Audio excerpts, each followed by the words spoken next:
నటుడు బాలకృష్ణ, దర్శకుడు బాబీ దర్శకత్వంలో ఓ సినిమా తెరకెక్కుతోంది. సితారా ఎంటర్టైన్మెంట్స్ పతాకంపై నాగవంశీ నిర్మిస్తున్నారు. ఎన్బీకే 109 గా ఇది ప్రచారంలో ఉంది. తాజాగా ఈ సినిమా టైటిల్ ని చిత్ర బృందం ప్రకటించింది. డాకు మహారాజ్ అనే పేరు ఖరారు చేసింది. దీనికి సంబంధించిన టీజర్ విడుదల చేసింది. భగవంత్ కేసర్ తర్వాత బాలకృష్ణ నటిస్తున్న చిత్రం ఇది. పూర్తిస్థాయి ఫ్యామిలీ ఎంటర్టైనర్ గా ఈ చిత్రం రానున్నట్లు సమాచారం. ఇందులో ఆయన క్లాసీ లుక్ లో కనిపించనున్నారని టాక్ వినిపిస్తోంది. అలాగే దీనిలో పొలిటికల్ బ్యాక్డ్రాప్ నేపథ్యంలో ఫ్లాష్ బ్యాక్ ఎపిసోడ్ ఉందట. దీంతో అంచనాలు పెరిగాయి.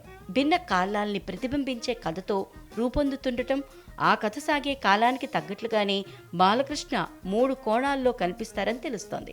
ఆయన సరసన 3 కథానాయకులు నటిస్తున్నట్లు సమాచారం. బాలీవుడ్ కు చెందిన ఊర్వశి రౌతేలా ఇందులో కీలక పాత్రలో కనిపించనున్నారు. మలయాళ చిత్ర పరిశ్రమకు చెందిన ఒక అగ్ర నటుడు ఇందులో నటిస్తున్నారంటూ ఇటీవల వార్తలొచ్చాయి. ఈ కథ వెలుగుల్ని పంచే దేవుళ్లది కాదు, చీకటిని శాసించే రాక్షసులది కాదు, ఆ రాక్షసులను ఆడించే రావణుడిది కాదు. ఈ కథ రాజ్యం లేకుండా యుద్ధం చేసిన ఒక రాజుది, గండ్ర కొట్టలి పట్టిన యమధర్మరాజుది, మరణాన్నే ఒడికించిన మహారాజుది అనే సంభాషణలతో టీజర్ మొదలైంది.